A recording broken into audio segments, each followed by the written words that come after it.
오늘 이 사무엘하 21장 말씀은 그동안 20장까지의 말씀의 흐름과 좀 다릅니다. 우리가 이제 보통 책을 보면 쭉 본 내용이 나오다가 뒤에 부록이라는 게 나오지 않습니까? 오늘 21장부터는 그와 같은 의미가 이 사무엘하 21장의 내용이라고 볼 수 있습니다. 이 사무엘하 21장은 두 단락으로 이렇게 나누어지는데요. 이 21장 1절부터 14절 말씀은 하나님의 약속보다 자신들의 유익을 쫓던 이 사울 왕가에 대한 얘기가 나오고요. 그 다음에 15절부터 22절은 다윗과 함께했던 그 용사들이 거인족과 싸워서 승리하는 장면이 쭉 나옵니다. 저는 21장 말씀을 한 주간 동안 묵상하면서 기도하다가 영혼을 향한 하나님의 마음이라는 제목을 삼았습니다. 왜 이런 말씀의 제목을 삼았냐면 하나님은 약속을 중심으로 해서 사랑으로 우리의 모든 삶을 이끌어 가신다라고 지난주간 우리가 말씀을 나누었습니다. 하나님은 요수아와 기브온 족속이 약속했던 그 약속을 이행하고 계셨고 그들도 또한 살아야 되고 그들을 통해서 하나님은 이 기브온 족속을 통해 가지고 하나님의 언약을 이루어 가시는 하나님의 절대 계획이 있음에도 불구하고도 사울은 거기에 별로 관심이 없었어요. 그리고 자기 왕의 자리를 지키는 그 일을 위하여 사울은 살았고 또 사울 주변에 있는 그 가족들이 기브온 족속을 해하고 또 그 땅에 살지 못하게 하는 악행을 저질렀던 그 사람들이 이 사울 왕가였다는 거죠. 그리고 사실은 이 21장의 내용은 지금 역사의 흐름에 의하여 어떤 식이냐면 다윗이 이제 왕이 되어지고 압살롬이 반역하는 그 사이에 있는 이 내용이 21장 내용인 겁니다. 그래서 어느 날 이 다윗 시대 때에 3년 동안 기근이 와가지고 먹고 살기 힘든 이런 이제 답답한 상황이 된 거죠. 풍년이 들어도 모자랄 그런 시기인데도 이 흉년이 들어가지고 굉장히 어려운 시기를 지나가고 있는 이런 상황이기 때문에 다윗이 왜 이런 문제가 계속 올까라고 분석을 해보니까 이제 이 사울 왕과 그 왕가가 기브온 족속과의 언약을 깨는 일들을 때문에 하나님이 이제 이스라엘에게 벌을 주는 이런 장면이 오늘 21장의 내용입니다. 하나님은 얼마만큼 영혼을 사랑하시냐? 하나님은 얼마만큼 영혼을 품어내시냐? 이런 마음을 사울이 잘 몰랐던 것 같아요. 하나님이 기브온 족속을 얼만큼 가슴에 품고 계시냐? 그 사실을 사울이 몰랐던 것 같아요. 또 그 사울과 함께했던 그 종들이 몰랐던 거죠. 우리가 지금 237과 5천 종족이라는 방향을 가지고 우리 교단이 계속 가고 있습니다. 우리가 얼만큼 이 237과 5천 종족이라는 그 영혼을 향한 그 마음을 우리가 얼만큼 담아낼 수 있겠느냐. 또 따지고 보면 내가 살아가고 있는 내 현장에서 그 영혼을 향한 마음을 얼만큼 담아낼 수 있겠느냐. 그래서 하나님이 오늘 21장을 통해서 영혼을 향한 하나님의 마음이라는 제목으로 여러분과 함께 말씀을 나누고자 합니다. 우리는 첫 번째로 하나님의 마음을 아는 성도가 되어야 됩니다. 목사님, 내가 지금 문제 있는데 무슨 하나님 마음입니까? 그럴 수 있습니다. 하지만 우리는 하나님의 자녀로 살아가는 인생이 아닙니까? 그래서 우리는 하나님의 마음을 이해하는 게 필요해요. 하나님이 우리를 끊임없이 그렇게 사랑하는데 우리 하나님 마음을 오해할 수 있지 않습니까? 우리는 구약 성경을 보면서 하나님의 사랑보다는 하나님의 공의가 더 크게 보입니다. 사람들은 구약 성경을 읽으면서 하나님은 벌을 주신 하나님이 아닌가라고 오해하고 착각하는 거죠. 하나님은 절대 우리에게 벌을 주고 우리를 실패시키고 망하게 하려고 가는 그런 하나님이 아니라 하나님은 우리 인생이 돌아오기를 기다리시고 또 기다리시고 또 기다리시고 길이 참으셨다가 하나님께 돌아오지 않을 것 같으니까 하나님이 문제를 통해서 하나님께 돌아올 수 있도록 이렇게 만들어가는 내용이 구약 성경입니다. 근데 우리는 착각하는 거죠. 그래서 하나님의 마음을 아는 성도가 되어져야 우리는 하나님을 오해하지 아니하고 하나님을 정확하게 바라볼 수 있고 그로 인하여 믿음의 고백을 할 수 있게 되는 것입니다. 하나님은 굉장히 우리를 사랑하는 방식이 복잡지 않고 쉬워요. 하나님의 방법은 그리스도를 통하여 인간과 다시 모든 것을 회복하고자 하는 하나님의 은혜와 사랑이 그리스도께 다 담겨 있는 겁니다. 이게 하나님의 사랑이에요. 우리는 지난주가 요한복음 3장 16절을 묵상했지 않습니까? 하나님이 세상을 이처럼 사랑하사 독생자를 주셨으니 이는 저를 믿는 자를 멸망치 않고 영생을 얻게 하려 하십니다. 하나님의 사랑은 어디 있냐? 그리스도께 있는 겁니다. 당신의 아들을 십자가에 내어주기까지 사랑하신 그 사랑이 우리에게 있는 거죠. 그래서 예수님이 직접 말씀하셨습니다. 다른 길은 없어. 요한복음 14장 6절에 보니까 다른 길은 없다라고 말씀하고 있는 거 아닙니까? 내가 곧 그 길이고 너희가 그 찾고 있는 그 바로 그 길이 내가 아니냐. 너희가 찾고 있던 그 생명이 그 진리가 나에게 있지 않느냐. 다른 사람들은 진리를 다른 곳에 찾고 있습니다. 열심을 가고 있는 거죠. 근데 하나님은 그리스도를 통해서 인간의 모든 것을 회복하기를 원하셨고 그리스도를 보내어서 하나님을 만날 수 있는 길을 온전히 열어가신 겁니다. 우리의 힘으로 할 수 있는 것 한계가 많지 않습니까? 우리는 할 수 있고 없고의 문제가 아니라 하나님의 은혜 없으면 살아갈 수 없음을 우린 고백할 수밖에 없어요. 제가 어제 익산을 갔다 왔습니다. 우리 최은숙 집사님이 저에게 한 2, 3주 전에 기도 제목을 하나 주셨어요. 언니가 몸이 안 좋다. 근데 복음을 받지 못한 상태이기 때문에 제가 복음을 전했는데 언니가 너무 거부를 한다 라고 하면서 저에게 기도 제목을 하나 주셨습니다. 어제 저녁에 식사를 하는데 전화가 오더라고요. 그래서 제가 받았어요. 그랬더니 언니가 이제 위독해서 이제 병원에 이제 실려 가시게 된 거죠. 근데 복음을 못 전했다는 겁니다. 어떻게 하면 좋겠냐는 거죠. 그 안타까운 마음을 가지고 저한테 계속 말씀하시는 거죠.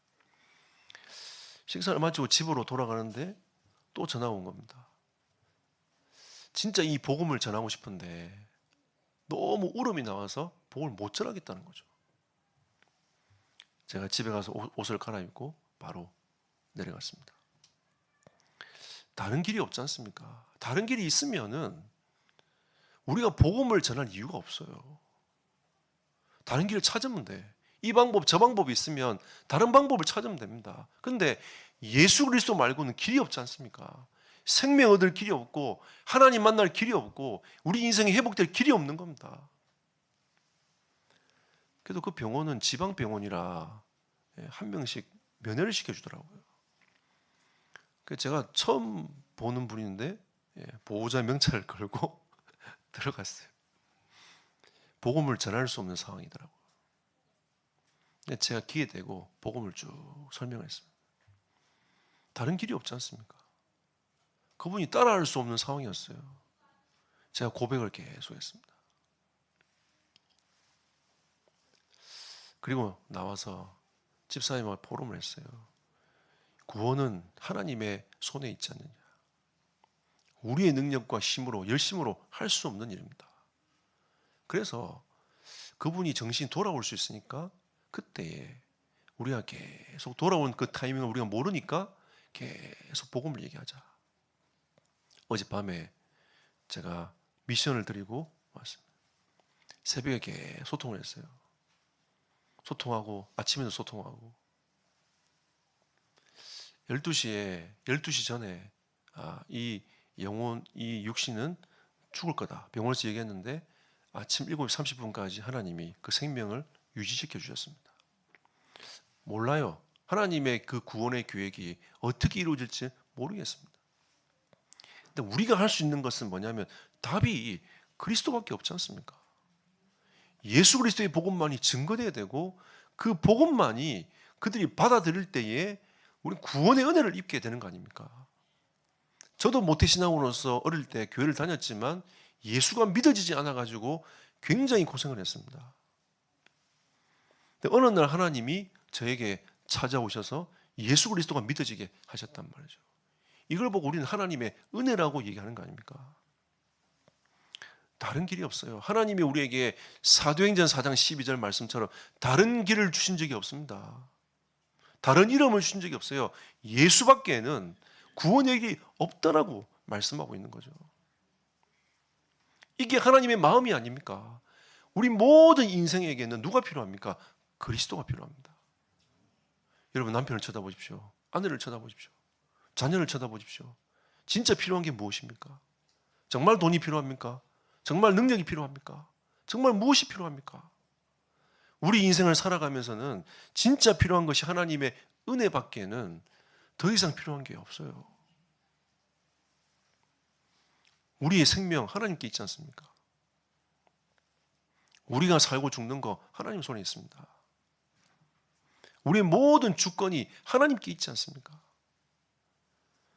우리는 계속 아픔을 겪고 살아갑니다. 참 힘든 일도 많이 당하죠. 근데 우리가 계속 고백해야 될 것은 답이 없어요, 거기는. 그럼 우리는 고통 가운데 빠져 있을 겁니까? 문제 가운데 빠져 살 겁니까? 괴로움 속에 들어가 있을 것입니까? 하나님은 우리에게 그리스도를 만나서 그 모든 고통을 지나가도록 하나님 길을 열어주셨습니다.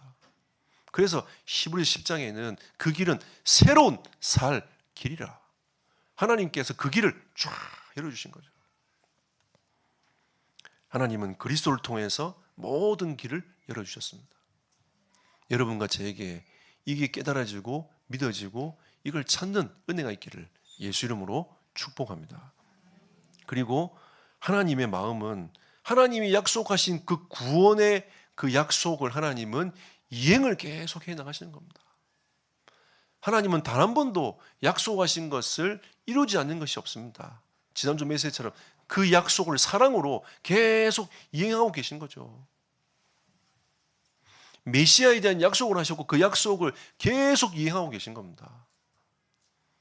근데 오늘 사무엘하 21장 2절에 보니까 사울이 그걸 놓쳐버린 거죠. 여호수아 때 약속했던 그 약속 이행이 하나님은 지금 계속하고 계신데 그걸 갖다가 사울과 그 왕가가 그걸 무시해버린 거예요. 기본 족속을 죽이고 기본 족속을 그 땅에서 몰아내고 계속 어려움을 줬습니다. 또 그럴 수밖에 없었던 이유 중에 또 하나가 또 있어요. 왜냐하면 그 기본 족속이 다윗을 도왔단 말이에요. 그러니까 사울 입장에서는 또 사울 왕가 입장에서는 그렇게 좋은 어차피 이방인인데 이 인간들은 뭐 쫓아내고 죽여도 뭐 괜찮은 거 아니냐 이렇게 단순하게 생각해 버린 거죠. 하나님의 약속과는 전혀 관계없이 그렇게 생각해 버린 겁니다. 우리가 237과 5천 종족을 품어 나가려면 그 모든 종족과 모든 민족을 가슴에 품고 사랑하고 계시는 그 하나님의 마음을 우리 가슴에 담아야 돼요. 여러분만큼은 일본을 사랑하시기를 축복합니다. 여러분만큼은 진짜 일본을 사랑하시기를 축복합니다. 사랑해야 돼요. 여러분만큼은 모든 족속들을 사랑하고 품는 그런 언약의 백성이 되시기를 예수 이름으로 축복합니다. 네. 가다 보면 우리나라와 안 맞는 나라가 너무 많아요. 정말 안 맞습니다. 그러니까 우리는 그 안 맞는 것 때문에 모든 것을 내려놓겠습니까? 우리 민족만 쳐다볼 겁니까? 그게 이스라엘 백성들의 이스라엘 민족의 오류였어요. 그게 오류였단 말이에요. 구원을 위한 하나님의 약속 이행을 하나님은 지금도 계속 해가고 계십니다. 우리는 여기서 예배드리지만 하나님은 전 세계에 하나님의 나라 확장을 위하여 지금도 일하고 계십니다. 제가 지난번에 말씀드렸지 않습니까? 기독교 인구수는 한 번도 준 적이 없습니다. 계속. 프로테이지 싸움은 뭐 되겠지만 기독교 숫자는 한 번도 준 적이 없어요. 하나님은 지금도 일하고 계십니다. 계속 일하고 계세요. 유럽 교회, 미국 교회, 우리나라 교회 보면 좀 심각하게 보일 수는 있겠지만 하나님은 지금도 모든 나라에서 일하고 계세요. 그건 우리의 생각이지. 하나님은 눈에 보이지 않는 이 보좌의 축복으로 전 세계를 지금도 다스리고 계시고 하나님이 일하고 계십니다. 하나님은 약속의 땅 가나안에 메시아가 오실 거라고 약속을 했지 않습니까? 그래서 아브라함을 부르셨어요. 아브라함을 불러가지고 약속의 땅으로 가라. 내가 지시할 땅으로 가라. 라고 하시면서 뭐라고 말씀하십니까? 네 씨로 말미암아 대적의 문을 얻을 것이다. 하나님이 아브라함을 축복하신 이유가 있습니다. 왜? 네 씨로 말미암아 대적의 문을 얻어야 되니까. 메시아가 오셔야 되니까. 유다 지파를 통해서 메시아의 언약이 성취되어야 되니까 하나님은 다윗을 선택하신 겁니다. 하나님의 마음을 아는 성도가 없어요. 그러니까 이 이스라엘 시대 때도 마찬가지 아닙니까? 사울이 그랬죠. 사울 왕가가 그랬죠. 또 사울이 그 다윗의 아들도 그랬죠. 모든 것이 다 자기 중심을, 자기 욕심을 따라서 그걸 얻기 위하여 계속 삶을 살아가는 겁니다. 우리가 조금만 영안을 뜨고 쳐다보면 많은 축복, 우리가 생각하는 그 축복 이상의 축복들이 쫙 펼쳐져 있습니다. 하나님의 마음을 아는 성도, 우리는 그 하나님의 마음을 가슴에 담고 여러분과 제가 그 은혜를 누리는 이번 한 주간 되기를 예수 이름으로 축복합니다. 두 번째로는 성도가 가질 정체성입니다. 정체성이란 말은 난 누구인가? 난 무엇하며 살 것인가? 내가 누구면 내가 어떤 방향으로 살아갈 것인가? 이게 정체성 아닙니까? 우리는 언약의 백성입니다. 하나님의 언약이 여러분과 나를 통하여 이루어질 언약의 백성인 것입니다. 하나님이 여러분과 저를 아브라함의 자손으로 부르셨어요. 우리는 영적 이스라엘로 하나님이 여러분과 저를 부르신 겁니다. 불러서 하나님의 언약이 이루어져 가도록 하나님이 행하시는 겁니다. 그래서 언약의 백성은 하나님이 끝까지 책임진다. 끝까지 책임집니다. 하나님은 여러분 인생을 끝까지 책임집니다. 여러분의 자유의지와 하나님의 언약은 절대 충돌하지 않아요. 여러분이 계속 하나님의 언약을 저버리고 가도 하나님은 기다리고 참고 기다리고 돌아오고 기다리고 계속 기다리다가 어느 날 하나님이 그 문제를 통해서 돌아오게 만드십니다. 그 깨닫게 하시는 거죠. 여러분 인생 하나님 절대 버리지 않습니다. 제가 지난주 설명했지 않습니까? 성도의 견인. 하나님은 여러분이 예수 그리스도를 믿는 그 순간에 여러분 인생을 딱 걸어서 하나님의 나라로 데리고 가는 겁니다. 하나님은 여러분과 나의 인생을 끝까지 책임지고 인도해 가십니다. 혹시라도 우리가 하나님을 떠나 산다 할지라도 그 자리에, 떠나 있는 그 자리에서 주를 바라보면 하나님이 거기에서 우리에게 은혜를 주시게 되어 있습니다. 거기에서부터 새롭게 하나님의 나라가 임하고 언약을 이루는 사람으로 변화되어져 가는 겁니다. 그게 하나님의 능력이에요. 우리는 이래 가야 된다, 저래 가야 된다 막 얘기를 하지만 이래 가도 저래 가도 하나님의 능력은 제한이 없어요. 지금 인도네시아 그 선교 준비해놓고 이래 바뀌고 저래 바뀌고 계속 바뀝니다. 괜찮아. 어떤 날은 한 팀이 놀게 생겼어요. 우리 가서 뭐 열심히 사역을 하고 해야 되는데 다 짜놨는데 갑자기 한 팀이 놀게 생긴 겁니다. 뭐 놀게 생기면 놀아. 뭐 어떻게 하겠어. 그렇지 않습니까, 여러분? 놀게 생기면 놀아야죠. 어떻게 하겠어요. 근데 하나님은 절대 당신의 그 계획을 단 한 번도 허투루 지나치게 가본 적이 없어요. 당신의 계획을 완벽하게 이루어 가십니다. 놀잖아요. 노는 것도 하나님 계획이 있습니다. 저는 예전에 캠프 무조건 열심히 해야 돼. 이래가 짜가지고 막 무조건 밤 막 12시, 1시까지 막 포럼하고 이래야 야 이게 캠프지. 저 옛날에 이렇게 생각했다니까요. 근데 진짜 캠프는 하나님께서 행하시는 그 일에 내가 올라서는 겁니다. 캠프예요. 우리의 힘으로 할 수 없어요. 이 세계복음화를 누가 합니까?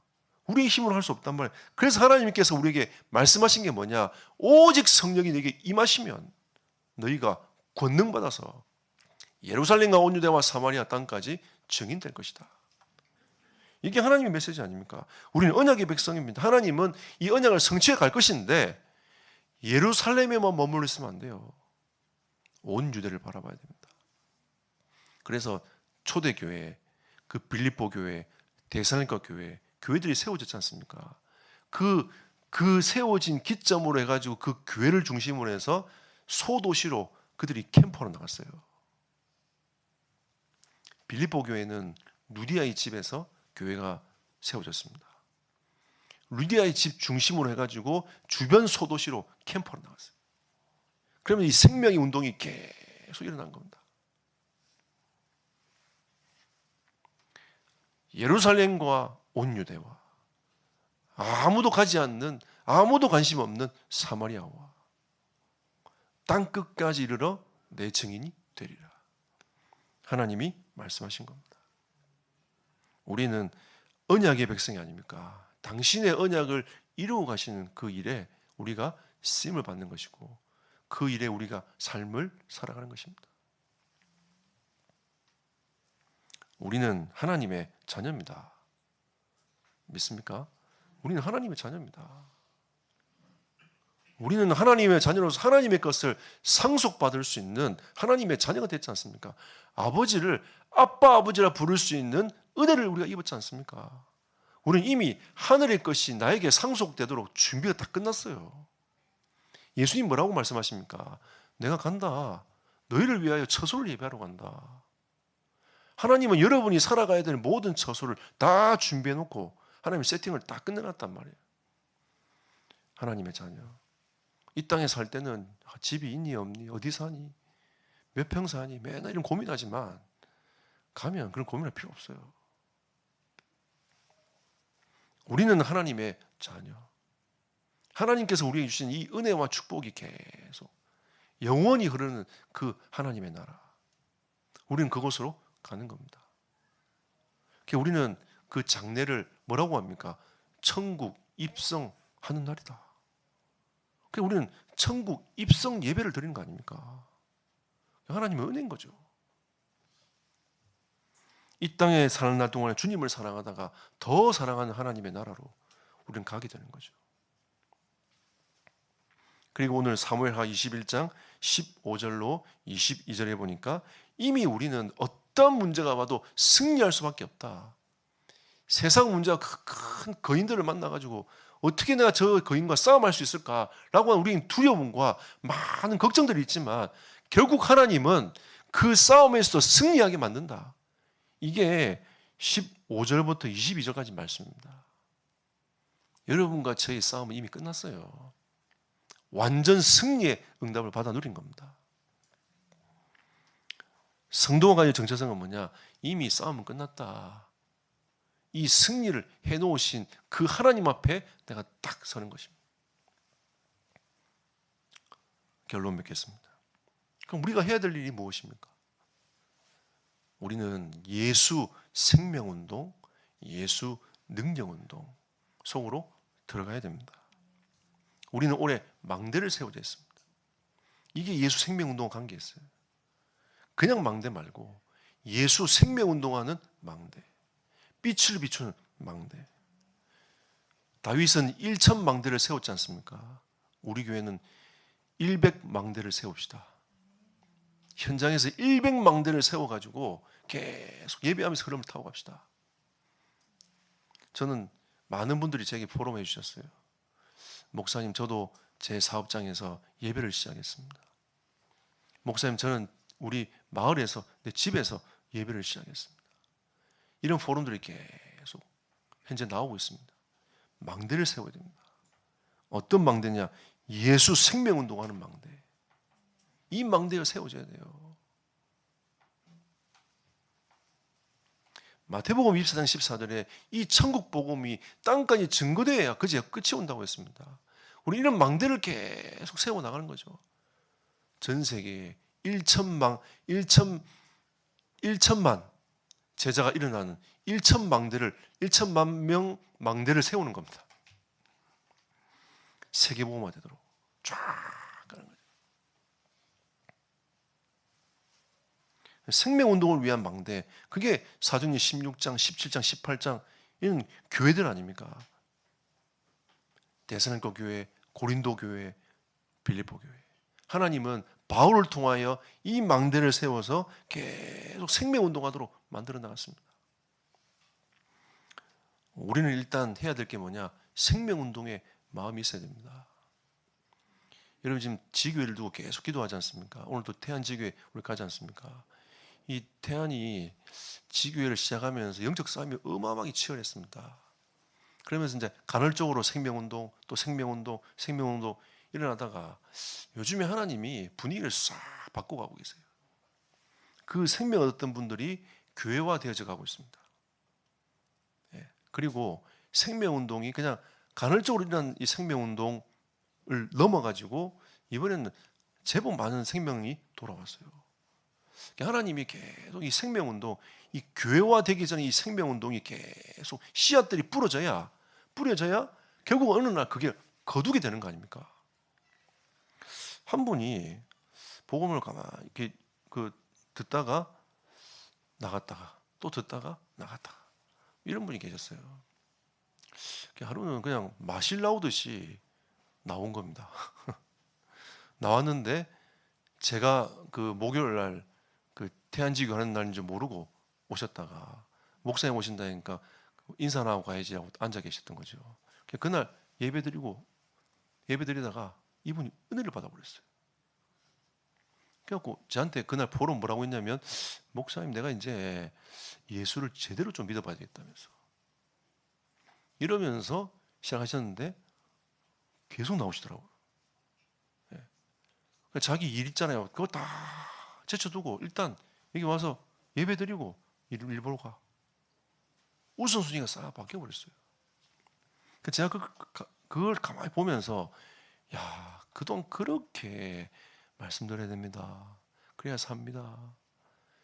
그렇게 말도 안 되다가 어느 날 갑자기 하나님이 딱 코를 끼워버렸어요. 그래서 저는 가만히 생각해 보면서, 야, 이거는 우리의 힘으로 할 수 있는 게 아니지 않냐. 하나님이 끌고 들어와야 되지 않냐. 하나님이 우리에게 이 예수 생명운동 할 수 있도록 망대를 세우라고 말씀했습니다. 이제는 우리 지교회들이 이 망대의 응답을 받을 수 있는 시스템으로 계속 더 발전되어 갈 것입니다.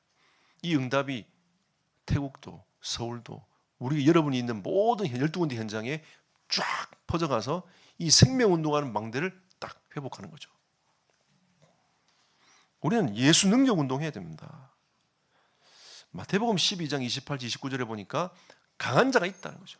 하나님이 이 세상 모든 만물을 다스리고 계시지만 하나님의 때가 아직 오진 않았던 겁니다. 근데 때가 오지 않았기 때문에 이 사단이 이 세상 임금처럼 딱 붙잡고 이 세상을 뒤흔들고 있는 거 아닙니까? 하나님이 때가 올 겁니다. 그 때가 언제냐? 천국 복음이 땅까지 증거되면 다 정리가 되는 거예요. 근데 그 전까지는 하나님이 보고 계시는 겁니다. 너희가 요만큼만 해봐 라고 하나님이 그 범위를 딱 정해놓고 그 사단의 역사를 딱 범위를 딱 정해놨어요.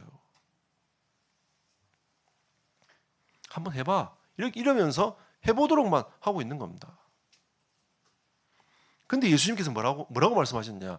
강한 자를 결박해야 되지 않겠냐? 그들이 주인이 아닌데 주인 행세를 하고 있지 않느냐? 강한 자를 결박해야 세간을 가져올 수 있다. 응답을 가져올 수 있어. 여러분 권세를 사용하시길 축복합니다. 제가 부끄러운 고백을 하나 하겠습니다. 고등학교 때 학교 가가지고 기도를 해야 되겠는데 이 기독인으로서 내가 기도할 용기가 안 생기는 거죠. 그래도 내가 어느 날 기도해야 되겠다 이런 마음을 먹고 3초 기도를 시작해요. 3초. 딱 가방 들고 딱 앉으면 눈 감다가 눈 뜨는 거 있잖아요. 그 3초 기도. 아무도 몰라. 그냥 내가 와서 딱 눈 딱 감고 눈 딱 뜨니까 누가 내가 기도한 줄 알겠어요. 아무도 모르지. 근데 우리 반에 누가 있었냐면 나는 앞으로 신부가 되겠다는 그런 한 명 있었어. 근데 아직 뭐 신부가 되겠다는 마음을 갖고 있는 건지 걔가 신부가 아니잖아요. 그러니까 이제 완성되지 않는 거니까. 근데 아이들은 그 애가 신부라고 하니까 신부처럼 막 대하는 겁니다. 이 신부라며 그럼 되겠냐면서 막 이런 얘기하고 막 예. 똑바로 해라면서 막 얘기하고 막 괜히 막 시비 걸고 막 그러더라고요. 그래서 제가 그걸 봤기 때문에 혹시 나한테도 그 화살이 오지 않을까 싶어가지고 부끄러운 3초 기도했다 하고 딱. 근데 하나님이요 그 기도를 들으셨어요. 제 학교에 기독교 서클이 생긴 겁니다. 그래갖고 시작했어요. 그 플랫폼에 그 모임에 후대들이 들어오기 시작했어요. 나중에 내 열심으로 하다 보니까 힘들어가지고 내가 도망갔거든요. 예. 도망갔다가 나중에 내가 복음 받고 정신 차려 보니까 너무 좋은 현장인데 내가 그 좋은 현장을 놓치고 있었던 겁니다. 그래서 제가 그 애들 마치는 그 시간이 밤 10시 반인가 11시인가 학교로 들어갔어요. 제가. 그 애들 만나러. 그 애들하고 말씀 공부했습니다. 기도했습니다. 그 스님이 와가 우리 쫓아내더라고요. 선배고 다 필요 없어. 나가라더라고요. 우리는 그 앞에 있는 교회 또 가가지고 또 하고 버스 끊기지 않습니까? 걔들하고 같이 기도해야 하고 예배드리고 걸어갔어요. 집까지. 얼마나 좋은지 몰라. 행복하더라고. 우리가 받은 이 은혜가 3초만 눈 딱 감고 딱 이렇게 해도 하나님은 응답하십니다. 매일 한번 해보세요. 예. 우리가 지금 5분 말씀 묵상, 5분 기도, 5분 우리 인생의 삶을 두고 15분만 투자해보자 했지 않습니까? 한번 해보십시오. 만약 올해 여러분 이거 했는데 뭔가 큰 증거가 없으면 제가 책임지겠습니다. 제가 책임질게요. 제가 하나님 앞에 따지든지 그건 제가 책임질 테니까 한번 해보십시오. 우리가 하나님이 어떻게 역사해 가시는지. 부끄러워서 아무것도 할 수 없는 저에게도 하나님이 문을 열어주셨습니다. 그런 사람이 없어요. 없었다는 거죠. 그 학교에 정말 이 현장을 두고 기도하는 문을 열어가는 예배하고 싶어하는 그런 사람이 없었다는 겁니다. 그러니까 그렇게 모자란 하나님 나에게 그 기도를 들으시고 하나님이 응답하신 거 아닙니까? 그 3초 앉으면서 눈 감고 눈 떴어요. 여러분 생각해 이게 무슨 기도입니까? 손 모으고 근간에 앉아가지고 예수 이름으로 기도해야지 기도지. 밥 먹을 때도 한 10분씩 기도하고 맞아. 그죠? 그렇게 해야지 뭐 기독교인처럼 보이지. 부끄러워가지고 눈 딱 앉아서 눈 감고 눈 떴는데 그냥 하나님은 그 기도를 들으셨다니까. 우리가 참 어렵게 신앙생활합니다. 여러분 우리가 그렇게 하나님 앞에서 어려운 존재가 아닙니다, 여러분. 그냥 우리가 편안하고 쉽게 하나님 앞에 나아가면 되는 것입니다. 우리는 기도할 수 있습니다. 그래서 우리는 기도하면서 하나님의 응답의 문들을 계속 열어가는 거죠. 여러분 예수 이름으로 힘 얻으시기를 축복합니다. 예, 제가 확신하건대 제가 여러분을 위해서 아침 저녁으로 축복하며 기도하는 이유가 있습니다. 예수 이름으로 기도하면 하나님이 응답하시기 때문인 거죠. 우리에게 있는 아픔, 문제 여러 가지 지나갈 겁니다. 왜 지나가냐? 그런 사람들이 세상에 많아요. 하나님은 그런 사람들을 살리라고 가슴에 품으라고 우리에게 그런 시련과 때로는 아픔을 주시기도 하십니다. 우리는 그게 나쁜 게 아니에요. 진짜 복음으로 보면 다 응답이고 축복이고 싹 다 바뀌는 겁니다. 영혼을 향한 하나님의 마음을 가슴에 품고 이번 한 주간 동안에 큰 은혜를 누리는 축복의 사람들이 되시기를 예수 이름으로 축복합니다.